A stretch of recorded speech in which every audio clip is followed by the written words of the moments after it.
God chose what is foolish in the world to shame the wise. Moses is the unlikeliest of leaders. He's on the run from a charge of murder, for one thing. He witnessed an Egyptian beating an enslaved Hebrew, killed the Egyptian and buried the body in the sand, and when Pharaoh found out, Moses got out of there. And he has a speech impediment, perhaps a stutter, perhaps a lisp. He says he is slow of speech and slow of tongue. No one's even going to listen to this guy, much less follow him anywhere. He killed someone, and he can hardly talk.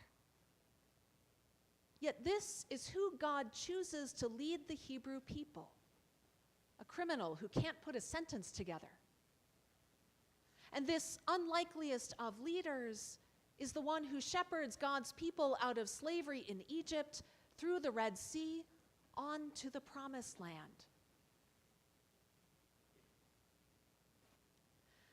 God chose what is weak in the world to shame the strong. David is the unlikeliest of kings. He's the youngest of 8 brothers, the littlest one, the overlooked one. When the prophet Samuel comes to Jesse to choose a king from among Jesse's sons, David isn't even there. He's out in the fields tending the sheep. Samuel goes through the 7 older brothers, and only after God says, no, none of them, does anyone remember that Jesse has another child. David offers to fight the giant Goliath, and he's so small that no one's armor fits him. He's too short to walk with a sword strapped to his waist.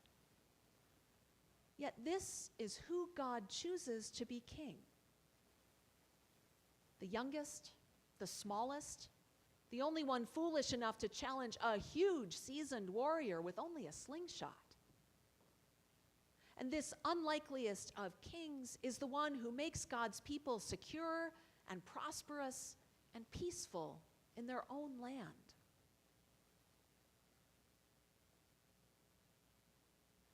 God chose what is low and despised in the world, things that are not, to reduce to nothing things that are. Mary. Well, who'd ever pick her as the mother of the Messiah? She's just a teenager, a poor girl, a nobody from a no-name family. And she's from Nazareth, a village so backward, so isolated, it's the punchline of a joke. Can anything good come out of Nazareth? Of course not, because nothing ever has. Mary sings that all generations will call her blessed, and it sounds preposterous. Yet this is who God chooses to bring the Messiah into the world and raise him to adulthood. A teen mom with a coarse upcountry accent. And this unlikeliest of heroines is the one who turns the world around and helps accomplish God's plan of salvation for all humankind. We could go on. God chooses Jacob, the cheating trickster, to be the ancestor of the Israelites. God chooses Israel, a small, poor, out-of-the-way nation, as God's chosen people. Not rich, powerful nations like Egypt or Babylon, but Israel. God chooses Paul, the chief persecutor of Christians, to share the good news of Jesus beyond Judaism to the whole known world. This is how God operates. It happens again and again. It's all over the Bible. God blesses the poor, the mourning, the meek, the hungry and thirsty, the merciful, the pure in heart.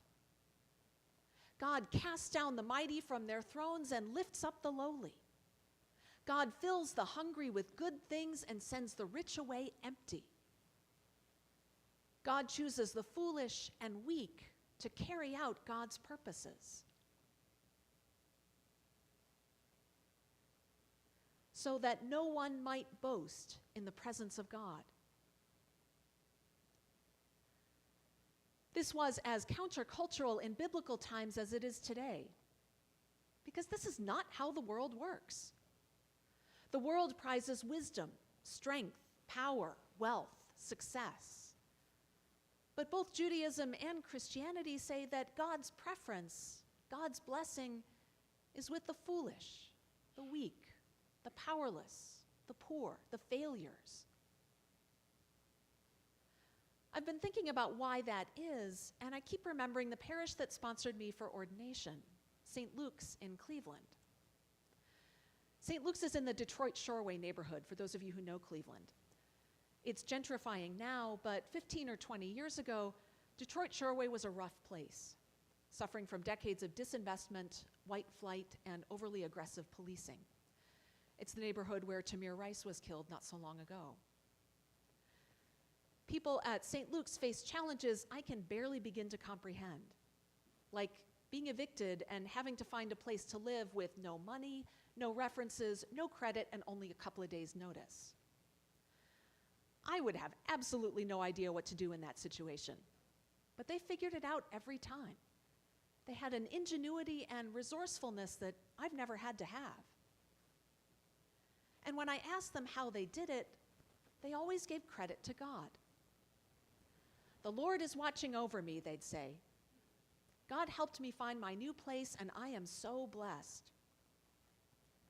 These people knew that all the good in their lives didn't come from them, it came from God. They gave God all the space God needed to work in their lives. And in that space, God was able to create abundant life for them. They may have seemed poor, but I think they were truly rich because they knew that God loved and cared and provided for them. After I was ordained, I served in Silicon Valley among people who were affluent by any measure. I was at a Christmas party with a member of my parish, an executive at a big technology company, and he was lamenting how many business trips he had to take. He was on the road more often than he was at home, and it pulled him away from his family and church and really having any kind of life outside of his job. I said jokingly, "You could work less." And this look of pure panic came over his face. This guy had 3 children in private school and $1 million mortgage, and it was all resting on him. His effort, his skills, his earning potential. He thought he had done it all himself, and he had, because he hadn't left any room for God to operate. As rich as he was, I think he was the truly poor one, because he had never known the depth of God's love and care and provision for him. For God's foolishness is wiser than human wisdom, and God's weakness is stronger than human strength. It is no secret that Christianity is declining in the United States, in the Western world in general. Each year, another survey reports that church membership and attendance are continuing to drop in every denomination. Conservative churches were increasing for a while, but they are now shrinking too. About 10 years ago, surveys began showing that the only religious affiliation in America that is expanding is no affiliation at all. That continues to be true today. As I traveled around our diocese for focus groups for our bishop search a couple of months ago, one of the themes we heard was worry for the future. What's going to happen to us if these trends continue? I want to stress that St. John's is healthy and growing, and I have every reason to believe that will continue. When you dig down into the research, it shows that larger and healthier congregations like this one are doing fine. Small churches are struggling the most. But it's clear that the importance of Christianity in society more broadly is waning. We used to assume that everyone had some basic knowledge of the Bible. We can't do that anymore. 40 years ago, everything was closed on Sunday except church. Now, Sunday morning is the prime time for youth sports and even kids' birthday parties. The Episcopal Church, in particular, used to punch above its weight. We've never been large numerically, but an awful lot of presidents and senators and CEOs were Episcopalian.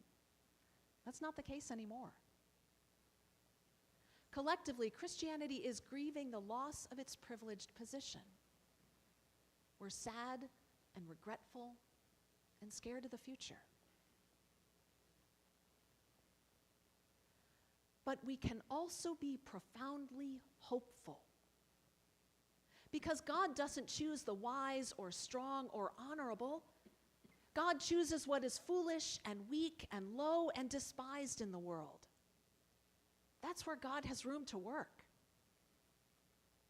Our provisional bishop, Wayne Smith, says that God is not impressed by our grandiosity. We may be impressed by it, but God is not. God can't do much with the wise and strong and honorable because they think they've done it all themselves. Only when we know we are too foolish and weak to do it ourselves do we give God space to love and care and provide for us, and to use us to carry out God's purpose. Maybe, just maybe, the Episcopal Church is finally reaching that point. God uses the unlikeliest people to bring about salvation for humanity. Moses, David, Mary, Jacob, Israel, Paul. God does this again and again. How will God work in our small, foolish, weak Episcopal Church? Could God use us to turn the world around? As Bishop Wayne says, I don't know what God has in store for us. I do know that it will be an adventure that we will not want to miss.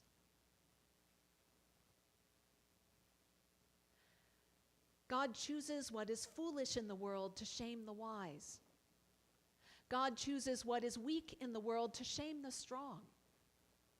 God chooses what is low and despised in the world, things that are not, to reduce to nothing things that are, so that the one who boasts may boast in the Lord.